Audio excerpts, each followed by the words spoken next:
ती चळवळ एका अस्वस्थतेतून झाली असं मला वाटतं. आणि खास करून ईडीचा जो धिंगाणा महाराष्ट्रात सुरू झाला, त्या ईडीच्या धिंगाण्यानंतर आम्ही जास्त ठरवलं की नाही, आता यांना उभं राहून आपणच प्रश्न विचारले. मी तर भाषणांमधून आव्हानच देतोय शिंदे फडणवीसांना की या त्यांच्या 2 वर्षाच्या काळात लोकोपयोगी असा एकतरी कायदा विधिमंडळाने केलेला त्यांनी दाखवा. अदानीसाठी सगळ्यात मोठा अडथळा नियोजन आयोग होता, म्हणून नियोजन आयोग तुम्ही उडवला, तो घटनादत्त आयोग आहे. पण आता फरक असा आहे की एकीकडे तुमच्या बाजूला असे पक्ष जे करप्ट आहेत आणि दुसरीकडे तुमच्या बाजूला असे पक्ष जे करप्ट प्लस कम्युनल आहेत. काँग्रेसच्या विरोधात, राष्ट्रवादीच्या विरोधात अनेक प्रश्नांवर लढलो, एका नाही अनेक प्रश्नांवर लढलो. आणि आम्ही असं कधीच सर्टिफिकेट दिलं नाही की हे आले की रामराज्य येणार. आम्हाला यांच्या मर्यादा माहिती की आम्हाला काँग्रेस आणि राष्ट्रवादीचा एवढा विरोध करूनही त्यांनी कधी रस्त्यावर पुण्यासारख्या ठिकाणी आम्हाला मारायला माणसं नाही पाठवली. ते भारतीय जनता पक्षाने केलं. तर आता तुम्ही लाडकी बहीणला बजेट वळवत शिष्यवृत्तीवर त्याचा परिणाम झालेला आहे. ज्यावेळेला आम्हाला जर असं वाटलं की महाविकास आघाडी लोकशाही आणि संविधानाच्या विरोधात आहे, आम्ही त्यांच्याविरुद्ध उभे राहू, आम्ही त्यांच्या विरुद्ध सभा घेऊ. स्वातंत्र्याची 100री पूर्ण केलेला भारत कसा असेल? NH4, समृद्धी आणि शक्तीपीठ, महाराष्ट्राच्या हायवे संस्कृतीचं वास्तव नक्की काय आहे? आर्टिफिशियल इंटेलिजन्स माणसाचा स्पर्धक होणार का? बदलत्या काळाप्रमाणे आपलं खाणंही बदलतंय का? महाराष्ट्राच्या विकासाचा तिढा नेमका काय आहे? अशा असंख्य प्रश्नांची उकल करणारा, विविध रिपोर्टाज आणि दिग्गज लेखकांच्या लेखांनी सजलेला व्हायटल कंटेंट नेटवर्कचा फ्युचरिस्टिक दिवाळी अंक द इनसाइट. अंक घरपोच मागवण्यासाठी डिस्क्रिप्शनमध्ये दिलेल्या लिंकवर क्लिक करा. नमस्कार, द पॉलिटिक्समध्ये सगळ्यांचं स्वागत आहे. लोकसभा निवडणुकी आधी 2-3 महिने आधी निर्भय बनोची चळवळ सुरू झाली होती. ती चळवळ ज्यांनी सुरू केली, ज्यांनी पुढाकार घेतला होता, ते विश्वंभर चौधरी आज आपल्यासोबत आहेत. चौधरी सर स्वागत आहे द पॉलिटिक्समध्ये. सर, पहिला प्रश्न, थोडक्यात तुम्ही भूमिका मांडलेली आहे अनेक ठिकाणी निर्भय बनोबद्दल, पण निर्भय बनो ही भूमिका थोडक्यात स्पष्ट करा.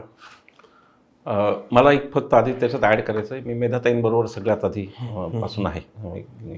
15-16 वर्ष मी मेधाताईंबरोबर आहे.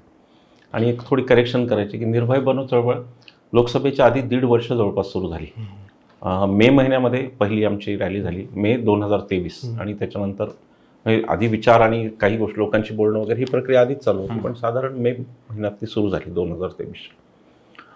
ती चळवळ एका अस्वस्थतेतून झाली असं मला वाटतं. मी असीम सरोदे आणि निखिल वागळे सर आम्ही खूपदा फोनवर बोलत होतो आणि एकूण सगळीच ज्यांना पुरोगामी म्हणतात ही मंडळी अस्वस्थ होती आणि फोनवर बोलत होतो सतत आमचं. आणि बोलता बोलता की मग आता आपली काय भूमिका?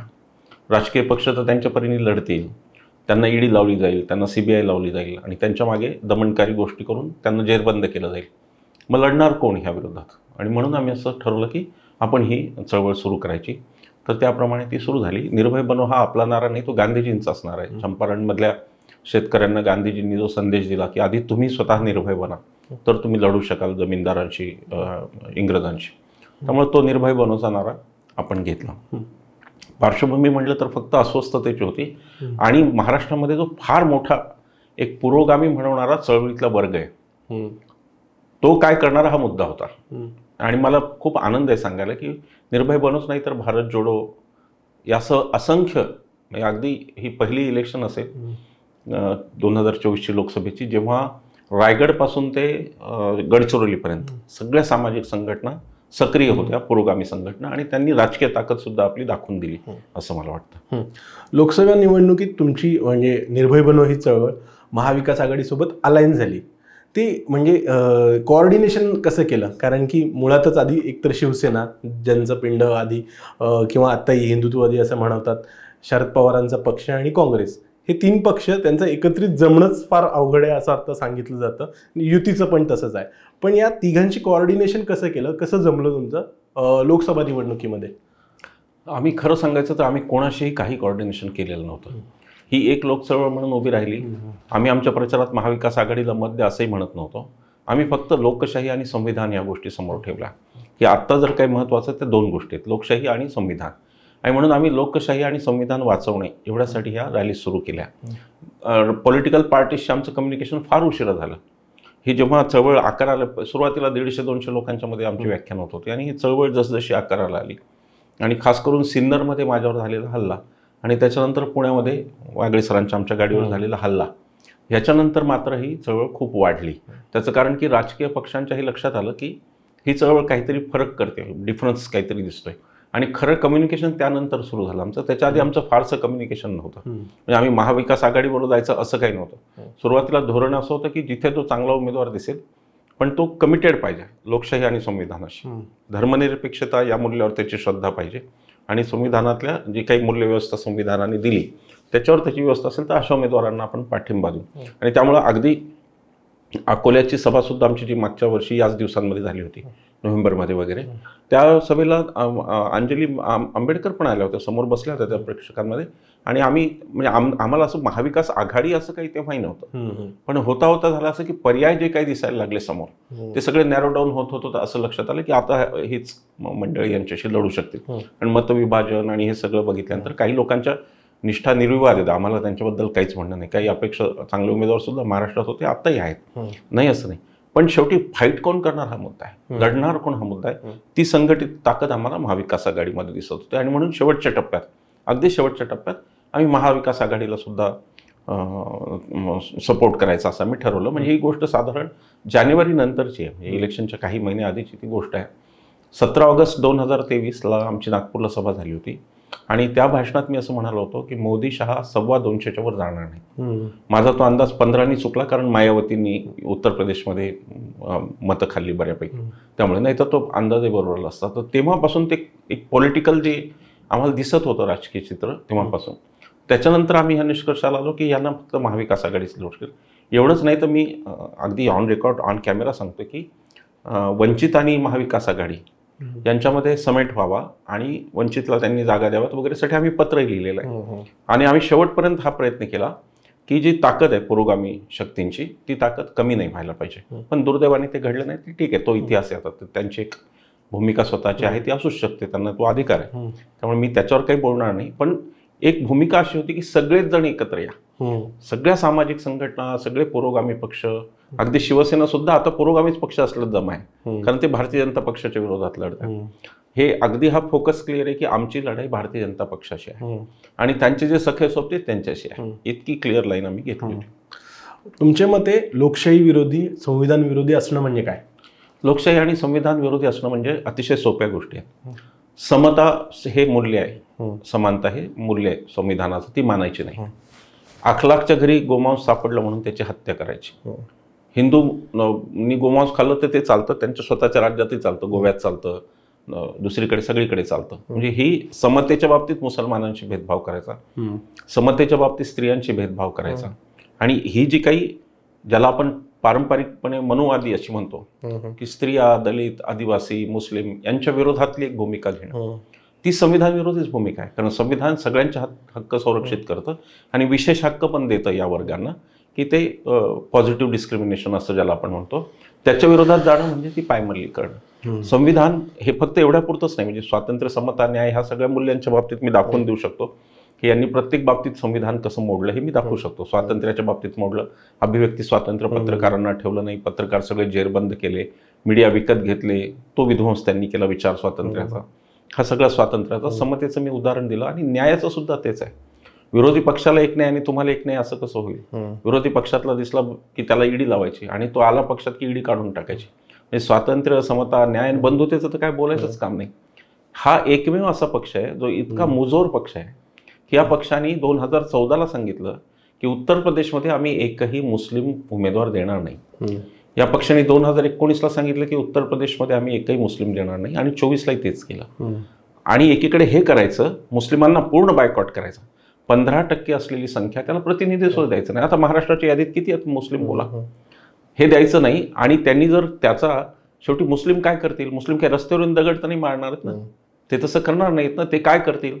ते बदल कसा घडवतात? ते मतपेटीतून घडवतील. बाबासाहेबांनी दाखवले रस्त्याने ते घडवतील. ते जेव्हा एकत्रितपणे एक होऊन तुमच्या विरुद्ध उभे राहतात संघर्ष करायला, संवैधानिक मार्गाने, पूर्णतः कायदेशीर मार्गाने, लोकशाहीच्या मार्गाने, त्यावेळी तुम्ही त्यांना वोट जिहाद म्हणता. तर स्वातंत्र्य, समता, न्याय, बंधुता यांचेही धज्जे उडाले आणि जे महत्त्वाचे शब्द सरनाम्यातले समाजवाद, धर्मनिरपेक्षता, त्याही लोकशाही तर कुठेच राहिली नाही. गणराज्य आणि ह्याही असं आम्हाला दिसलं की हे सगळं जे चाललंय तर डेमोक्रेसीची मोडतोड चालली आहे. बघा, नियोजन आयोग बरखास्त करण्याचं काय कारण होतं? नियोजन आयोग हा इथल्या विकासाला प्रश्न विचारायचा. मला आठवतंय की सापळी धरणाच्या वेळेला वगैरे नियोजन आयोगाने नियोजन आयोग म्हणायचं की कॉस्ट बेनिफिट रेशो दाखवा कुठे, आणि मग ती योजना तो मान्य करायचा. ते त्यांना नको होतं, कारण अदानी घुसवायचा होता. अदानीसाठी सगळ्यात मोठा अडथळा नियोजन आयोग होता, म्हणून नियोजन आयोग तुम्ही उडवला. तो घटनादत्त आयोग आहे, निवडणूक आयोग घटनादत्त आहे. त्याचे तुम्ही आज काय हाल केले लोक पाहतायत, कशा प्रकारे दबावाखाली. म्हणजे भारतीय संविधानाने ज्या ज्या संस्था तयार केल्या, इन्स्टिट्यूशन्स, त्याच्यावरती घाला घालणं याच्यापेक्षा वेगळा संविधान द्रोह काय असू शकतो. म्हणून हे सगळं जवळपास 9 वर्ष आपण सहन केलं सगळ्यांनी. 9 वर्षानंतर ही प्रतिक्रिया आली की आता यावर काहीतरी केलं पाहिजे. तर 9 वर्ष जर ज्या घटना घडल्या त्या क्रमाने पाहिल्या, मग तो अखलाक असेल किंवा तो रोहित वेमुला असेल किंवा अनेक घटना देशात घडल्या, उन्नावचा बलात्कार असेल, मणिपूर असेल, त्या घटना घडल्यानंतर 9 वर्षानंतर असं वाटलं की आता नाही तर कधी विरोध करायचा. आणि खास करून ईडीचा जो धिंगाणा महाराष्ट्रात सुरू झाला, त्या ईडीच्या धिंगाण्यानंतर आम्ही जास्त ठरवलं की नाही, आता यांना उभं राहून आपणच प्रश्न विचारले पाहिजे. महाविकास आघाडीतले जे पक्ष आहेत, शिवसेना, काँग्रेस आणि राष्ट्रवादी, हे खरंच तुम्हाला असं वाटतं की हे लोकशाही म्हणजे लोकशाहीवादी आहेत, स्वातंत्र्यवादी आहेत, म्हणजे अभिव्यक्ती स्वातंत्र्यावर न घालणार आहेत? कारण की विषय असा आहे की जेव्हा काँग्रेस किंवा महाविकास आघाडीकडून अघोषित आणीबाणीचा उल्लेख होतो, तेव्हा विरोधकांकडून थेट घोषित आणीबाणीचा त्या रेफरन्स दिला जातो की हे पक्षही कधीतरी अभिव्यक्ती स्वातंत्र्य विरोधी मुजोर वागलेले आहेत, असंही सांगितलं जातं. हे बघ, मी साधारणपणे सामाजिक कामाची सुरुवात मला वाटतं 2005 वगैरे मी केली. 2005 ते 2014 म्हणजे जवळपास 9 वर्ष आम्ही यांच्या विरोधात लढलेलो आहे. काँग्रेसच्या विरोधात, राष्ट्रवादीच्या विरोधात अनेक प्रश्नांवर लढलो, एका नाही अनेक प्रश्नांवर लढलो. आणि आम्ही असं कधीच सर्टिफिकेट दिलं नाही की हे आले की रामराज्य येणार. आम्हाला यांच्या मर्यादा माहिती. पण म्हणजे हे खरं आहे की भ्रष्टाचाराची काही प्रकरणं झाली, ही गोष्ट खरी आहे. पण आता फरक असा आहे की एकीकडे तुमच्या बाजूला असे पक्ष जे करप्ट आहेत आणि दुसरीकडे तुमच्या बाजूला असे पक्ष जे करप्ट प्लस कम्युनल आहेत. निदान हे जातीय द्वेष, हे हिंदू मुस्लिम कटेंगे बटेंगे ह्या गोष्टी होत नव्हत्या. काँग्रेसच्या सरकारमध्ये काही गोष्टी अनेक त्यांच्या चुका झाल्या आणि आम्ही त्याविरुद्ध लढतही होतो. पण त्यांच्याकडे आंदोलनाची एक स्पेस होती आमच्यासाठी. आम्ही आंदोलन करायला निघालो, आम्ही भाषण करायला निघालो. मी कालच्या भाषणात म्हटलं की आम्हाला काँग्रेस आणि राष्ट्रवादीचा एवढा विरोध करूनही त्यांनी कधी रस्त्यावर पुण्यासारख्या ठिकाणी आम्हाला मारायला माणसं नाही पाठवली. ते भारतीय जनता पक्षाने केलं. सिन्नरमध्ये त्यांचा तालुकाध्यक्ष होता ज्यांनी माझं भाषण बंद पाडलं समोर येऊन, तो तालुकाध्यक्ष होता यांचा. असे प्रकार सत्ताधारी वर्गाकडून कधी झाले नाही. चर्चांमध्ये आम्ही वागळे सरांच्या, तुम्ही ती पाहिली असेल चर्चा, त्यावेळेला आम्ही असायचो आणि आम्ही भडीमार करायचो टीकेचा. आणि काँग्रेस आणि राष्ट्रवादीचे प्रवक्ते म्हणायचे की ते तुमचे काही मुद्दे बरोबर आहेत, आम्ही सरकारशी चर्चा करू, आम्ही हे मुद्दे सुधारायचा प्रयत्न करू. हा अप्रोच यांचा कधी नव्हता. हम करेसो कायदा, आम्ही जे सांगू तेच बरोबर, बोलूच द्यायचं नाही. चॅनलवर बोलायला गेले की जा पाकिस्तानात. अरे काय माझ्या बापाचा देश आहे, पाकिस्तानात का जाईन मी? ही जी काही सगळा जो अपीरन्स बीजेपीचा आणि बीजेपीचा DNA जो RSS कडून येतो, त्या DNAच्या मधून आलेले 9 वर्षाचा कारभार, हे कोणी म्हणणार की महाविकास आघाडी काय करेल उद्या मला माहित नाही. पण आज निदान मला जे समोर पर्याय दिसतात त्यात महाविकास आघाडी लोकशाहीने संविधान मानते हे मला दिसतं. राहुल गांधी संविधानाची प्रत दाखवतात. तुम्हाला कधी मोहन भागवतांनी दाखवली का ही प्रत? कधी JP नड्डांनी दाखवली का? आता ते संविधानावर आलेत. पण आतापर्यंत या भारतीय जनता पक्षाला संविधानाचं कुठे प्रेम होतं आणि कधी होतं? तर संविधान आणि लोकशाहीच्या निकषावर महाविकास आघाडी आहे. उद्या ते काय करतील माहित नाही. उद्या कदाचित त्यांच्या विरुद्ध संघर्ष करावा लागेल. संघर्ष, आंदोलनं ही सतत चालणारी गोष्ट आहे लोकशाहीमध्ये. भारतात लोकांना असा समज आहे बऱ्याच लोकांचा की संसदेतून राजकारण चालतं. ते संसदेतून चालतं, पण त्याहीपेक्षा जास्त ते जंतर मंतरवरून सुद्धा चालत असतं. आणि त्याच्यामुळे उद्या हे जर चुकीचं वागले तर यांच्या विरुद्ध आंदोलन करावं लागतील. आणि त्यावेळेला असा लोक प्रश्न म्हणतील किंवा तुम्हीच त्यांना निवडून आणता. पण आता हा पर्याय आम्हाला चांगला वाटतो. आता जे पर्याय समोर दिसत आहेत त्याच्यात तेच चांगले, असं आमचं मत आहे. तुम्ही स्पेसिफिकली शरद पवार आणि त्यांच्या राष्ट्रवादीला तुम्ही विरोध केलेला होता एक पर्यावरणवादी म्हणून. म्हणजे आता तेव्हाचा विरोध आणि आता महाविकास आघाडीला समर्थन, म्हणजे काही भूमिकांबद्दल काही सॅक्रिफाईस केली आहे का की नाही त्यावेळेचं आंदोलनही ठीक होतं आणि आताही ही भूमिका योग्य आहे? मला असं वाटतं की त्या वेळेला आपण ज्या भूमिका घेतो त्या आपल्या सत्सद बुद्धीला स्मरून घेतलेलं असतं. मला आज ती भूमिकाही चुकीची वाटत नाही, आजची भूमिका चुकीची वाटते.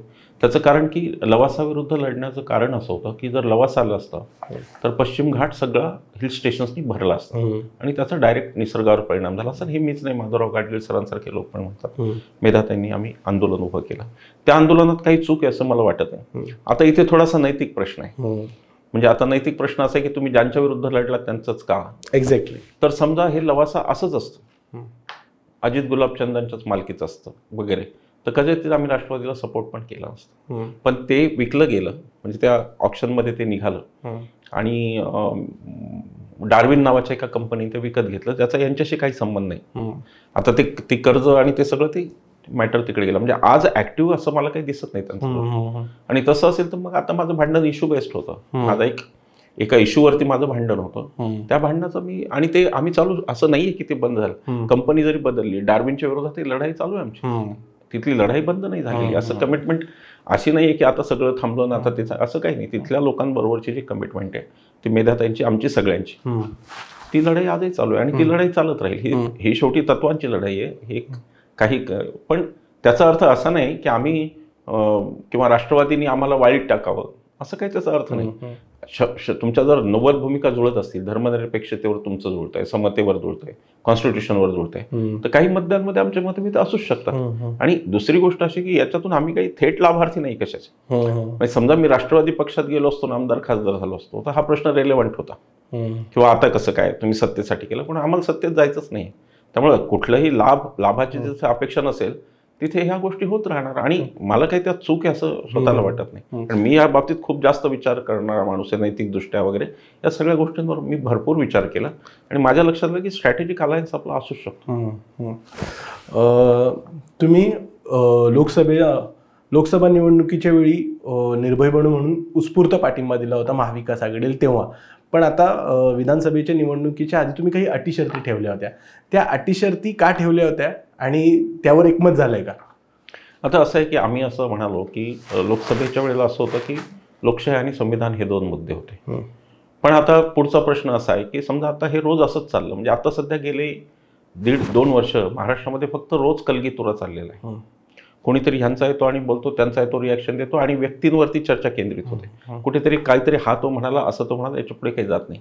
जर आपण महाराष्ट्र म्हणून पाहिलं तर गेल्या 2 वर्षातली आपली पिछेहाट ही फार डोळ्यात भरणारी आहे कोणाच्याही. त्याचं कारण असं की मी तर भाषणांमधून आव्हानच देतोय शिंदे फडणवीसांना की या त्यांच्या 2 वर्षाच्या काळात लोकोपयोगी असा एकतरी कायदा विधिमंडळाने केलेला त्यांनी दाखवावा, जो लोकांच्या आयुष्यात बदल घडवेल. जसं मनमोहन सिंगांच्या पार्लमेंटमध्ये त्यांनी अन्न सुरक्षा, मनरेगा असे कायदे केले, तसे यांच्याकडे दाखवायला एकही कायदा नाही. या सरकारकडे दाखवायला ठोस काहीच नाही. त्याचं कारण ही राजकीय साठमारी चाललेली आहे. तर आता ही कदाचित समजा महाविकास आघाडी आली तर रोज हेच पुन्हा चालणार का, हा प्रश्न आहे. लोकांचं मुद्दे कुठे राहणार हा प्रश्न आहे की शिक्षण, आरोग्य याच्यात बेसिक काय होणार. म्हणून आम्ही त्यांना पत्र लिहिलं तिन्ही पक्षांना आणि आम्ही सांगितलं की लोकसभेच्या वेळेचा आमचा बिनशर्त पाठिंबा होता, पण यावेळेस आमचा सशर्त पाठिंबा आहे. आणि त्यातले आमचे मुद्दे अगदी थोडक्यात सांगायचे झाले तर सगळ्यात पहिला मुद्दा आमचा नागरिकशास्त्राचा आहे. आमचं असं म्हणणं आहे की इतिहास जो घडून गेला त्यातल्या महापुरुषांवरून मारामाऱ्या करण्यासाठी पुतळ्यांवर तो 80 मार्काचा आणि उद्याचं नागरिकशास्त्र मात्र 20 मार्काचं. हे कसं? आणि ह्या नागरिकशास्त्राची जी अवहेलना आपण केली 75 वर्ष स्वातंत्र्यानंतर, त्याच्यातून ही असे नागरिक घडले की जे कुठलाही सोर्स व्हेरीफाय न करता व्हॉट्सअपवर आलेलं खरं समजून फॉरवर्ड करत राहतात आणि द्वेष वाढवत राहतात. हे नागरिक जर तयार व्हायचे नसेल तर नागरिकशास्त्र चांगलं शिकवलं पाहिजे. म्हणून आमची पहिली मागणी नागरिकशास्त्र 100 मार्क, त्यात 50 मार्काची राज्यघटना. कारण मी तुषार माझा व्यक्तिगत अनुभव सांगतो. मी 93ला MSc झालो, त्याच्यानंतर मी PhD झालो, त्याच्यानंतर मी 2005ला चळवळीमध्ये येईपर्यंत माझा राज्यघटनेचा संबंध आलेला नव्हता. मी नंतर लॉ केल्यामुळे राज्यघटना आली. म्हणजे जर तुम्ही आज म्हणजे आपण अगदी विषयवार जरी पाहिलं की कोणत्या विषयाला काय, तर आत्ताच्या शिक्षणामध्ये आपल्या आपण राज्यघटना फक्त 2 लोकांना शिकवतो. एक ते जे LLB करतात, दुसरे ते जे राज्यशास्त्रामध्ये शिकतात. तिसऱ्याचा राज्यघटनेशी संबंध येत नाही. आज जर काय 60 कोर्सेस असतील त्यातल्या 2 कोर्सेसमध्ये फक्त राज्यघटना आहे. तर ही फार मोठी, हा आपला देश कसा चालतो हे आपल्याच नागरिकांना माहिती नाही, तर त्यांना ते कसं कळणार काय? त्यांना कर्तव्यही माहीत नाही तर अधिकारही माहिती नाहीत. तर म्हणून आमची ती मागणी की नागरिकशास्त्र 100 मार्कांचं करा. याचाच अर्थात आम्ही असं म्हणत नाही की आम्ही सर्वज्ञानी आहोत. नव्या सरकारने शिक्षण तज्ज्ञांशी चर्चा करावी, त्यांना जर वाटलं काही तर आम्ही त्यांचंही ऐकू, असं काही नाही. पण ही पहल झाली पाहिजे, हे पाऊल पुढे पडलं पाहिजे. कुठेतरी त्या दिशेने सुरुवात तर झाली पाहिजे ना तुमची, का तुम्ही सुरुवातच कधी करणार नाही, हा मुद्दा होता. दुसरा, आम्ही शिक्षण आणि आरोग्यावर बोललो की ह्याचं बजेट वाढवायला पाहिजे. आम्ही 12% मागणी केली होती. काँग्रेसचे नेते आणि बाकी नेते पण म्हणतात की 12% ही खूप हाय जंप झाली. पण 6% मला खात्री आहे की 6% एकमत होईल आणि 6% आरोग्य आणि 6% शिक्षण याच्यासाठी जर उद्याच्या सरकारमध्ये राखवलं तर ती फार मोठी अचिव्हमेंट आहे लोकांसाठी असे म्हणून आम्ही त्यांना असं म्हटलं की शिक्षण, आरोग्य आणि SC ST मुलांच्या शिष्यवृत्ती वगैरे जे कल्याणाचे कार्यक्रम, महिलांचे कल्याण, महिला आणि बाल कल्याण वगैरे या कार्यक्रमांचा निधी तुम्ही असा राखून ठेवा. नंतर तुम्ही पुतळे करा, स्मारक कला, काय करायचं ते करा.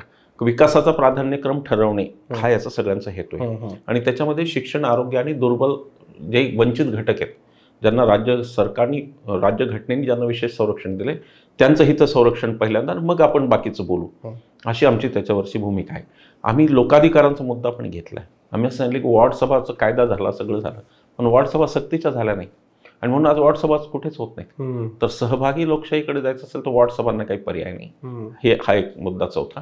आणि 2 मुद्दे फक्त सांगतो, सगळे नाही सांगितलं. लोकांचा म्हणजे सामाजिक कार्यकर्ते म्हणून आपली काय जिम्मेदारी आहे, तर फक्त लोकांच्या अपीजमेंटची जिम्मेदारी आपली नाही. आपण लोकांच्या बाजूने जेव्हा बोलतो तेव्हा आपल्याला लोकांनाही काही गोष्टी सांगाव्या लागतात. आता लोकांना हे सांगावं लागेल की पुतळे आणि स्मारक याच्या आता बाहेर आलं पाहिजे आणि ते कशा स्वरूपाचे असले पाहिजेत हे ठरवलं पाहिजे. म्हणजे शिवाजी महाराजांचा पुतळा आपण केला समजा 300 फूट, आणि त्याच्या विरुद्ध आपण शिवाजी महाराजांच्या नावाची एक व्यवस्थापन शास्त्र शिकवणारी जागतिक दर्जाची संस्था मुंबईत केली की मॅनेजमेंट न्यूज, किंवा Shivaji Maharaj is all about very good management of everything. मग ते युद्ध असो, मग लढायला जायचं असो, किंवा काही असो, किंवा अगदी काटेकोर नियोजन शिवाजी महाराजांनी केलं, शेतीचं केलं, कराची पद्धत आणली, हे सगळं शिवाजी महाराज नियोजन म्हणजे शिवाजी महाराज. तर मग ते त्याच्यासाठी झालं तर ते जास्त आपल्याला उपयोग नाही का, कारण महाराजांचा पुतळ्याला वंदन करणे आणि महाराजांचे विचार पुढे नेणे यात मी दुसऱ्याला प्रेफरन्स देईल. पुतळ्याला वंदन करावंच, तो काही भाग नाही, पण जास्त महत्वाचं हे आहे की महाराजांचे विचार आपण आचरणात आणले पाहिजे. तर आपण देवाच्या देवात गेलो, पाया पडलो नुसतं असं नाही, तर ते देवाची वागणूक पण आपण घेतली पाहिजे काहीतरी, असं एक म्हणता येईल. आम्ही म्हटलं की बाबासाहेबांचं जे स्मारक होत आहे, बाबासाहेब म्हणजे शिक्षण, बाबासाहेब म्हणजे ज्ञान. आम्ही म्हणतो की लंडन स्कूल ऑफ इकॉनॉमिक्सची एक ब्रांच मुंबईत असावी, तिथे प्राधान्याने दलित मुलांना प्रवेश द्यावेत, दलित, आदिवासी, OBC यांना, आणि त्या ब्रांचमध्ये तिकडचे अर्थशास्त्रज्ञ येऊन शिकवतील आणि एक फार मोठा ज्ञानाचे एक आदान प्रदान होऊ शकेल आणि आपली मुलं एम्पॉवर्ड होतील. तर म्हणून आम्ही म्हटलं की बाबासाहेबांच्या नावाने लंडन स्कूल ऑफ इकॉनॉमिक्सची ब्रांचच मुंबईत आणावी आणि ती बाबासाहेबांचं स्मारक म्हणून ते असावं की ते तिथे शिकले होते. ही सोच बदलावी लागेल. आता 2 दिशेने काम करायचं. एक म्हणजे लोकांचे प्रश्न, आणि ते आहेच आहेत, पण ते प्रश्न येतानाच लोकांच्या समजुती आणि हे जे काही विषय तयार झाले अस्मितेचे, हे जे काही विषय तयार झाले की भलत्याच गोष्टींमध्ये आपण अस्मिता शोधायला लागलो, ते विषय जाऊन आपल्याला काहीतरी वेगळं करावं लागेल आणि ते वेगळं करण्याचा रस्ता हा आहे, हा सुधारित रस्ता आहे असं आमचं मत आहे. यासह आम्ही दलित OBCच्या शिष्यवृत्तीचा मुद्दा आम्ही घेतला की त्या मुलांची शिष्यवृत्ती ती अत्यंत अपुरी आहे आता आणि त्याचं शिक्षण होऊ शकत नाही. काय होतं की ते बजेट तुम्ही वळवता, आता तुम्ही लाडकी बहीणला बजेट वळवता, शिष्यवृत्तीवर त्याचा परिणाम झालेला आहे. तर हे नाही चालणार. हे जे काही शिक्षणासाठी म्हणून तरतूद आणि ती तुम्हाला बेसिक हलवता नाही येणार असं आम्ही म्हटलं. आणि शेवटचं सांगतो, आम्ही म्हटलं की लाडकी नाही, धाडसी बहीण. कारण बहीण लाडकी राहून किती दिवस राहणार भावाच्या जीवावर, ओवाळणीवर काही वर्ष नाही जात तिचं ना. 1500 रुपये महिना ही काहीच रक्कम नाही. खरं म्हणजे सगळं धादांत अपप्रचार चालू आहे. एक साधा विचार, काल मी येरवड्याच्या सभेत होतो, तर मी काही महिलांशी तिथं की किती खर्च होतो, कमीत कमी मला असं लक्षात आलं की एक कुटुंब 10,000 रुपये कमीत कमी शहरात खर्च करतं. 10 भागतच नाही त्यांचं. अगदी झोपडपट्टीतला माणूस असून ती कुटुंब असलं तरी 10,000 रुपये ते खर्च होतो त्यांचा. तर 10,000 आज 1800 रुपये तर GSTच घेत आहेत मोदी 18%. म्हणजे दर महिने 18% तुमच्याकडून ते 1800 रुपये घेतात आणि 1500 रुपये तुम्हाला देतात. तर ही जी म्हणजे ह्या योजनेची सगळ्या ही जी पोलखोल आहे की एक तर ती आणली का कारण दाखवण्यासारखं काही नाही, निवडणुका पण लांबवल्या त्याच्यासाठी. सरकार इतकं कर्जात आहे की यांनी डिसेंबरचा ओव्हरड्राफ्ट घेऊन ठेवलेला आहे, डिसेंबरचे पैसे सुद्धा यांनी खर्च करून टाकले. अशा रीतीने ह्या योजना चालणार नाहीत आणि त्या परवडणार नाहीत कोणाला. आम्ही म्हणलं धाडसी बहीण. धाडसी बहीण म्हणजे काय की आज कित्येक स्त्रियांची कोंडी अशी आहे की त्यांना खूप काही करायचं आहे. अगदी साधं सांगतो, गृहोद्योग करायचा आहे. एखाद्या स्त्रीला पापड बनवण्याचं काहीतरी मशीन घ्यायचं आहे आणि तो तिचा व्यवसाय चालू शकतो, पोळ्या बनवण्याचं मशीन घ्यायचं, पण तिच्याकडे आज कर्ज नाही किंवा फायनान्स काही नाही तिला. म्हणून आम्ही महाविकास आघाडीला असं सुचवलं की 5 लाखापर्यंतचं कर्ज द्यावं, अगदी अल्प दराने किंवा विना व्याजदराचं दिलं तर फारच उत्तम. आणि महिलांच्या मधल्या ज्यांना काहीतरी करायचं आहे, आज ब्युटी पार्लर काढू इच्छिणाऱ्या महिला खूप मोठी संख्या आहे. हे सगळे जे स्वयंरोजगाराचे महिलांचे मार्ग जे सेल्फ रेस्पेक्टचे आहेत, आणि त्या बहिणीला उभे करणार आहेत ते, किंवा ती लॉंग टर्म ती सस्टेन होऊ शकते त्याच्यावर. हे असे उपाय योजले पाहिजे. उठून पैसे द्या हा उपाय नाही आहे. आणि ते काहीतरी भावाची ओवाळणी वगैरे हे फक्त मला असं वाटतं की त्या दिशेने गेलं पाहिजे, आणि म्हणून आम्ही तो कार्यक्रम त्यांना दिला. तुम्ही या ज्या अटी शर्तींचा उल्लेख केला त्यातलं महाविकास आघाडीने किती मान्य केल्या आणि किती अमान्य केल्या? आणि दुसरा प्रश्न मला तुमच्या उत्तरातून तो पडला, म्हणजे तुम्ही लाडकी बहीण योजना क्रिटिसाइज केली, पण महाविकास आघाडीने त्यांच्या पंचसूत्रीमध्ये 3,000 देऊ म्हणून असं म्हणजे घोषणा केली. त्याबद्दल तुमचं काय म्हणणं? मला ती योजना मान्य नाही. पण आता असं होत नाही की सगळंच किंवा आपलंच ऐकतील असं नाही. त्यांचं ते पक्ष आहेत आणि त्यांचाही काही स्वतःचा कॉल असू शकतो. एक राजकीय गणित त्यांचंही त्यांना समजलेलं आहे काहीतरी, त्याच्यानुसार ते असेल. मी त्यांच्या योजनेवर मी बोलणार नाही. पण झालं काय की आम्ही हे सगळ्यांना पत्र लिहिल्यानंतर क्विकेस्ट रिस्पॉन्स आम्हाला उद्धव ठाकरेंचा आला. उद्धवजींनी आम्हाला मुंबईत बोलून त्याच्यावरती 4 तास 4.5 चर्चा केली. त्याच्यानंतर सुप्रिया ताईंनी पण चर्चा केली, दीर्घ चर्चा केली, आणि जयंत पाटील यांनी पण चर्चा केली. पण काँग्रेसकडून काहीच प्रतिसाद नव्हता. काँग्रेसमध्ये नेहमी प्रश्न हा पडतो की बोलायचं कोणाशी, असा नेहमीचा प्रश्न पडतो. तर आम्ही पृथ्वीराज बाबांशी आम्ही कम्युनिकेट करतो, आमचा त्यांचा वेव्हलेंथ आहे म्हणून. आता त्याच्यामुळे आम्ही त्यांच्याशी कम्युनिकेट केलं. पण काँग्रेसला खूप उशीर झाला त्या गोष्टीला, आणि मग त्या परिणामी सभा पण आमच्या लांबल्या. आणि आमची अट होती की हे झाल्याशिवाय आम्ही पुढे जाणार नाही, की अटी शर्तींशिवाय, की त्याच्यावर चर्चा होते. तुम्ही मान्य करा न करा, आम्हाला मुद्दा पोचवायचा आहे. आम्ही तिन्ही पक्षांच्या एकत्र बैठकीची मागणी केली होती, ते काही झालं नाही. बरोबर. खूपच उशीर काँग्रेसने लावला आणि त्यामुळे ते झालं नाही. पण तोपर्यंत मग आमच्या सभाही सुरू झाल्या नाही. कारण आम्हाला हे माहिती आहे की आता मागण्या निदान मान्य तर करून घेतल्या पाहिजेत. इलेक्शन नंतर कमिटमेंट काय राहील कोणाची. बरोबर. त्यामुळे आम्हाला, आणि पुन्हा मी सगळ्या नेत्यांना आम्ही हे सांगतो की हे नैतिक मागण्या आहेत. तुम्ही असं समजू नका की हे कागदावर काहीतरी आडवाडवं करायला लागले आणि उद्या तुम्ही जर नाही केल्या. आम्ही फक्त नैतिकतेचे प्रश्न विचारू. आम्ही काही, माझी काही ताकद नाही, असीमची काही ताकद नाही की आम्ही उपोषण लावून 10,000 लोक, ही काय आमची ताकद नाही. आम्ही छोटी माणसं, आम्ही काही आंदोलन उभी करू शकणारी माणसं नाही. पण हे नैतिकतेचा हा मुद्दा आहे. तर तुम्ही नैतिकदृष्ट्या जे तुम्हाला वाटतं तेच कबूल करा. तुम्हाला जे जड वाटतं आत्ताच सांगा. मग अनेक प्रश्नांवर चर्चा झाली. बऱ्याचपैकी बहुतांश मुद्दे मान्य आहेत. नंतर पृथ्वीराजजींनी पण आमच्याशी दीर्घ चर्चा केली आणि बराच वेळ बसलो, आणि बहुतांश मुद्दे मान्य आहेत. त्यांना ही माहिती की लोककल्याणाचंच काम आहे. काही आमच्याकडे काही डिस्प्युटेड असे काही मुद्दे आमच्याकडे नाहीच असतात. सगळ्यांनाच मान्य आहे शिक्षण सुधारवा. आता जेव्हा ते सगळ्यांनाच मान्य असतं तेव्हा तो थोडा त्रास असतो की ते काही पुढे जात नाही आपल्याकडे. पण आता बघू पुढे कसं ते जाईल बघू. आम्ही असं हार्ड अँड फास्ट काही केलं नव्हतं. हे नसेल तर प्रचार नाही असं आम्ही म्हणलो नव्हतं. फक्त आम्हाला या सगळ्या गोष्टीत एक वाईट वाटलं की प्रचाराला सुरुवात करायला उशीर झाला. कदाचित हे महिनाभर आधी झालं असतं तर आम्ही याही वेळेला एक 60-70 सभांचं नियोजन करू शकलो असतो. पण ते होऊ शकलं. रेकॉर्डवर असावं म्हणून तो प्रश्न पुन्हा स्पेसिफिक विचारतो की कुठल्या महत्त्वाच्या मागण्या तुम्हाला वाटतात ज्या त्यांनी मान्य केलेल्या आहेत, ज्यांनी खरोखर त्यांनी इम्प्लिमेंट केले तर ते व्यवस्थित सुरू राहू शकतो महाराष्ट्रातल्या अर्थव्यवस्थेचा गाडा किंवा महाराष्ट्रातली व्यवस्था. शिक्षण आणि आरोग्याचं बजेट वाढवायचं याच्यावर एकमत आहे. त्याच्यावर कोणाचं दुमत नाही. नागरिक शास्त्राचा जो मुद्दा आहे 100 मार्काचं करायचं का मग 50 मार्काचं करायचं, काय करायचं, हा थोडासा मुद्दा. मी काही शिक्षण, आम्ही शिक्षण तज्ज्ञ कोणी नाही. तो हेरम कुलकर्णींसारखे लोक, भाऊ चासकर, खूप मंडळी आहेत. ते एकत्र येऊन त्यांनी पुढे ठरवावं. ते जे काही सगळे म्हणतील सामाजिक संघटनांवाले, त्यांना काही प्रॉब्लेम नाही, त्यांनाही प्रॉब्लेम नाही. राजकीय पक्षांनी पण सांगितलं की या विषयावर आपण विस्तृत बोलायला पाहिजे आणि हो हे करायला पाहिजे असं त्यांनी सांगितलं. आता ही धाडसी बन योजना आहे, त्याच्यामध्ये काही आता त्यांनी पुन्हा पैसे देण्याची योजना आणली, त्यामुळे ती योजना पुढे जाईल का नाही याच्याविषयी मला स्वतःला संदिग्धत आहे. पण लंडन स्कूल ऑफ इकॉनॉमिक्स किंवा व्यवस्थापनशास्त्र संस्था वगैरे हे मुद्दे त्यांना मान्य आहेत आणि लोकाधिकाराचे मुद्दे सुद्धा सगळ्या पक्षांना मान्य आहेत. फक्त आता वॉर्ड सभा सक्तीची करताना त्याचा मेकॅनिझम काय हे ठरवावं लागेल. म्हणजे ते कसं करायचं, त्याचं मेकॅनिझम काय, नगरसेवकांची जिम्मेदारी काय, महापालिकांची जिम्मेदारी काय, हे सगळं आता त्याची मॉडस ऑपरेंडी आपल्याला ठरवावं लागेल. शिष्यवृत्तीच्या वाढीमध्ये एकमत आहे आणि हे त्यांना सगळ्यांना पटलेलं आहे की ही शिष्यवृत्ती अतिशय तुटपुंजी आहे. आजच्या काळात म्हणजे ज्या प्रकारे त्याच्यात वाढ व्हायला पाहिजे तशी झालेली नाही आहे. खरं तर मला असं, अजून हा विषय बोललेलो नाही आम्ही, कदाचित नंतर आम्ही चर्चा करू. महागाई भत्त्याला तुम्ही जर सरकारी कर्मचाऱ्यांना जोडता आणि महागाई भत्ता वाढवता तर हाही वाढला पाहिजे ना, यालाही महागाईचं ऍप्लिकेबल झालं पाहिजे, महागाईचा रेट. तर त्याच्यावरती चर्चा करावं लागेल. आमचा प्रयत्न असा की एक सूत्र ठरलं पाहिजे. आता हे सूत्र असं ठरलं पाहिजे जे कोणत्याही पक्षाला बदलता येणार नाही.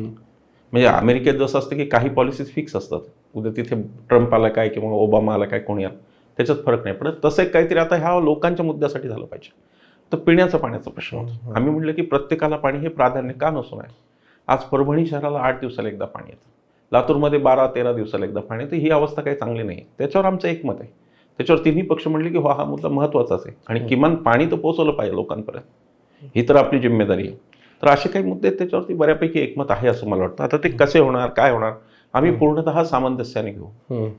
आमचा हा रवैया अजिबात नाही की हे आता नाही झालं तर आम्ही उपोषण करू, हा आमचा रवैया नाही. पण ते लवकरात लवकर व्हावं ही आमची कमिटमेंट आहे.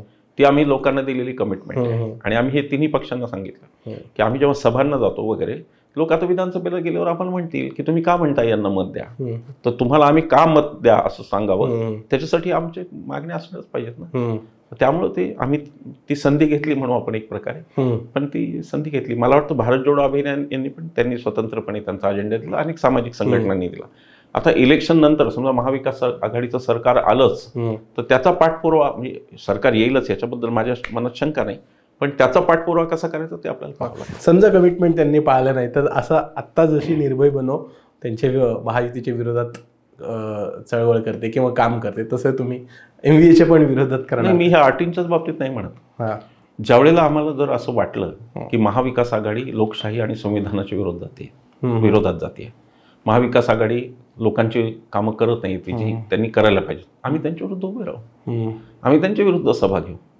असं काही नाहीये की महाविकास आघाडीला पूर्ण आम्ही त्यांच्या खांद्यावर जाऊन बसलो, असं काही नाहीये. तसं वाटलं तर आमचे काही कारण आमच्यात काही देवाणघेवाणच नाही ना आम्ही जागा मागितल्या, ना आम्ही पैसे मागितले मोहिमेला, ना आम्ही काही मागितलं. आम्ही स्वतंत्र होतो आणि ते स्वातंत्र्य आम्ही टिकवलं. ते टिकवल्यामुळे तो नैतिक अधिकार पण आम्ही टिकवून होतो. आणि उद्या जर तसं वाटलं काही गोष्टी या सरकारमध्ये वाईट झाल्या तर निर्भय बनव त्याच्यावर स्पष्ट भूमिका घेऊन पुन्हा लोकांमध्ये काही अडचण नाही. सर, शेवटच्या टप्प्याकडे येतो. तुम्हाला म्हणजे निर्भय बनव सुरू झाल्यावर तुमच्यावर हिंदुत्ववादी संघटनांकडून टीकाही केली गेली, महायुतीच्या काही नेत्यांनी टीका केली, पण त्यासोबतच जे संविधानवादी आहेत असे प्रकाश आंबेडकर आणि त्यांचा पक्ष, तेही तुमच्या विरोधात बऱ्याचदा बोलताना त्यांचा पक्ष, त्यांच्या पक्षाचे लोक कार्यकर्ते असीम सरोदे यांच्या बाहेर, ऑफिसच्या बाहेर आंदोलन करत होते. तो म्हणजे प्रकाश आंबेडकर आणि वंचित बहुजन आघाडीचे कार्यकर्ते किंवा लोक तुम्हाला का विरोध करतात? नाही, असं की मी म्हणजे मला स्पष्टपणे सांगितलं पाहिजे 2-3 गोष्टी की त्या खुलासा झाला पाहिजे त्याचा. एक म्हणजे आम्ही वंचितच्या अजिबातच विरोधात नाही आहोत. अकोल्याला जी सभा झाली मागच्या नोव्हेंबर वगैरे महिन्याच ह्याच दिवसांमध्ये, त्या सभेला अंजलीताई आल्या होत्या स्वतः, त्यासमोर आम्ही अगदी सन्मानाने त्या बसल्या होत्या, मी भाषणात पण. तर वंचितचं आमचं काही भांडणच नाही. मुद्दा काय आहे, वंचितला सुद्धा बाबासाहेबांचं संविधानाचं संरक्षण करायचं आणि आम्हाला पण संरक्षण करायचं. आमचं भांडण काय, वंचितचा आमचा भांडणाचा एकही मुद्दा नाही. उलट आम्हाला खूप अशी प्रामाणिक आमची तळमळ होती की वंचित आणि महाविकास आघाडी यांनी एकत्र लढवाव्या जागा. आणि त्या दृष्टीने आम्ही त्यांना पत्र लिहिलं की तुम्हाला नेमक्या कोणत्या जागा पाहिजे ते तरी तुम्ही आम्हाला सांगा, कारण तिथे काहीतरी आमच्या लक्षात आलं की काहीतरी डेडलॉक होतोय चर्चेमध्ये, यांच्या आणि तिन्ही पक्षांच्या चर्चेत काहीतरी डेडलॉक होतोय, काहीतरी कुठेतरी नाराजी आहे एकमेकांची म्हणा, किंवा ती गाडी पुढे जात नाही. म्हणून आम्ही तो इनिशिएटिव्ह घेतला. आम्ही कोणत्याही पक्षाला हे विचारलं नव्हतं. महाविकास आघाडीतल्या कोणत्याही नेत्यांनी आम्हाला हे सांगितलं नव्हतं की तुम्ही असा प्रयत्न करा. हे आम्ही पत्रात लिहिलंय की आम्ही स्वतःहून एक सामाजिक संघटन म्हणून आम्हाला असं वाटतं की मत विभागणी झाली तर ते मोदी शहांच्या पथ्यावर पडणार आहे, म्हणून आम्ही तुम्हाला म्हणतो की आम्ही त्याला मध्यस्थी करायला तयार आहोत, असं आम्ही पत्र लिहिलं. त्याच्यानंतर रिस्पॉन्स काही नाही आला. ठीक आहे, आम्हाला काही तो त्यांचा हक्क आहे, म्हणजे प्रकाश आंबेडकरांचा हक्क. आमचे आणि प्रकाश आंबेडकरांचे अनेक लढे एकत्रित झालेले आहेत. एकत्र आम्ही लढलेलो आहे अनेक प्रश्नावर. असं काही नाही की ते आम्हाला नव्हे किंवा आम्ही त्यांना नव्हे, असं काहीच नाही. अंजलीताई असोत किंवा बाळासाहेब असोत, हे म्हणजे आमच्याशी जोडलेली माणसं आहेत, काही बाहेरची माणसं नाहीत कोणी. आता ते सगळं झाल्यानंतर त्यांनी एक राजकीय भूमिका घेतली की नाही आम्हाला यायचं नाही. ठीक आहे. त्याच्यानंतर एकाही सभेत तुम्ही एकही माझं वाक्य दाखवा जे मी वंचितच्या विरोधात बोललो. मी नाही बोललो. त्याचं कारण की आम्हालाही माहिती आहे की ही आपलीच माणसं आहेत, काही कारणांनी बाजूला गेले. ठीक आहे, विधानसभेच्या वेळेला पुन्हा तसा काही प्रयत्न करायचा कोणी दोन्ही बाजून प्रयत्न झाला नाही म्हणून आम्ही काही बोललो नाही त्यात. नाहीतर असं जर झालं असतं की एखाद्या बाजूनी दाखवलं असतं किंवा आम्हाला रस आहे तर आम्ही पुन्हा बोललो असतो. आम्हाला कुठलाही मान अपमान याचा आम्हाला काही नाही. आम्हाला फक्त एक लक्ष दिसत होतं की हा देश वाचवला पाहिजे. त्या लक्ष्यासाठी आम्ही काही करायला तयार. आम्ही असं आमचे मान पान प्रतिष्ठा असं आम्हाला काही नाही. त्या प्रतिष्ठेतून आम्ही त्यांच्याशी बोललो आणि त्यांना ती भूमिका पटली नाही त्याचंही आम्ही स्वागत करतो. वंचितचा आमचा काही विरोध नाही हे मी इथं सांगतो. तर वंचितच्या कार्यकर्त्यांनी तरुण मुलांनी काही आसिमच्या तिथे निदर्शनं वगैरे केली ऑफिसच्या बाहेर, हे ठीक आहे. पण असं वंचित आमच्या विरुद्ध आक्रमक असं काही नाही. ते आले, घोषणा दिल्या आणि ते गेले. आणि लोकशाहीत त्याचंही स्वागत आहे. आम्ही त्याच्यावरही टीका केली नाही.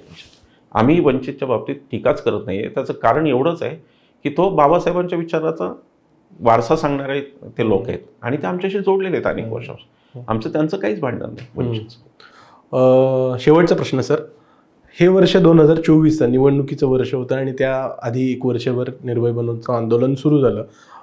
निवडणूक संपते, आता विधानसभेची निवडणूक होईल काही दिवसात. त्यानंतर निर्भय बनोचा अजेंडा काय असेल, त्याला वेगळं वळण मिळेल का लोक चळवळीचं? नेमका अजेंडा काय असेल, लॉंग टर्म अजेंडा काय असेल? निर्भय बनवलं आम्ही असं संघटनेचं स्वरूप दिलेलं नाही.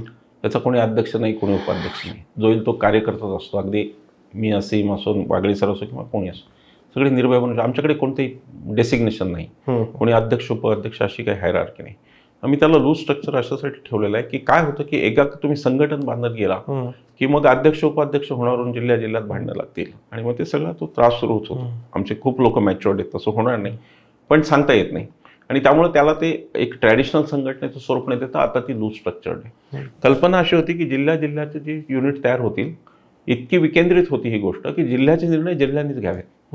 आता तुम्हाला सांगतो, अनेकांनी इतर लोकांच्या पण सभा ऑर्गनाईज केल्या. श्याम मानव साहेबांचे असेल, अशोक वानखेडे साहेबांचे असेल, असे सभा ऑर्गनाईज झाल्या.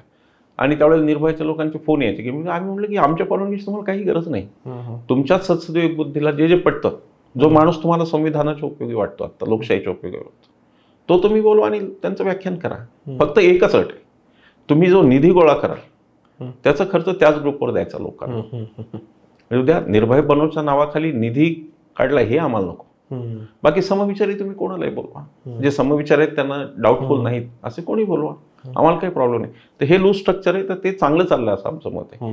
याच्यात काय होतं की जिल्ह्याचे लोक जे असतात ना आपले, ते स्वतंत्रपणे विचार करतात, ते स्वतंत्र कार्यक्रम हाती घेतात. आता काय होतं की सगळ्याच प्रश्नांना आपण पुणे मुंबईत बसून नाही लढू शकत. जे स्थानिक प्रश्न असतात, काही ठिकाणी पर्यावरणाचे प्रश्न आहेत, काही ठिकाणी इतर सामाजिक प्रश्न आहेत, काही ठिकाणी सलोख्याचा विषय, जातीय सलोख्याचा, ते तिथले लोक करतात आणि मग त्यांना ते करू दिलं. आपला काय कंट्रोल त्याच्यावरती अशी, त्यामुळे अशी व्हर्टिकल अशी नाही आहे ही ऑर्गनायझेशन, ही हॉरिझॉन्टल ऑर्गनायझेशन आहे. आणि आता याच्यात पुढे काय होईल, कसं होईल, याच्यावर आम्ही खरंच विचार केलेला की धावपळी इतकी झाली ही सगळी, लोकसभेपासून उसंतच नाही. जवळपास 75 म्हणतो तुम्ही, काल कळलं आम्ही बसून मोजल्यावर की 78 सभा झाल्या आणि आताही ते त्याच्यानंतर चालूच आहे. त्यामुळे आम्हाला अशी संघटना बांधायला वगैरे आम्हाला खरंच वेळ मिळाला नाही, काय करायचंय वगैरे याला. एक आम्ही ऑनलाईन मिटिंग परवा घेतली की सगळे जिल्ह्याचे समन्वयक आणि यांची सगळ्यांची ऑनलाईन मिटिंग झाली, पण काही वेळा थेट भेटावं लागतं, बोलावं लागतं, सगळ्यांना एकत्र बोलावं लागतं. 1-2 दिवसाचं एखादा हे घेऊन किंवा काय पुढे कसं, ही आमची रणनीतीवर चर्चा झालेली नाही. त्याचं कारण तेवढा वेळ आम्हाला मिळाला नाही. पण ह्या इलेक्शन नंतर आम्ही करू. व्यक्तिशः मला स्वतःला निवृत्तीचे वेध लागलेले, पण हे जे कोणी सांभाळणार असतील त्यांच्याशी त्यांना मदत करायला मी असेल तिथे. सर खूप खूप धन्यवाद, तुम्ही द पॉलिटिक्समध्ये आलात, तुमची भूमिका स्पष्टपणे मांडलीत आणि सगळ्या प्रश्नांना मनमोकळेपणाने उत्तर दिलीत. खूप खूप धन्यवाद. आपण पुन्हा भेटू, तुर्तास इथेच थांबू. मी तुमच्या चॅनलला शुभेच्छा देतो. खूप छान छान इंटरव्ह्यू मी पाहिले, तर keep it up. Thank you sir.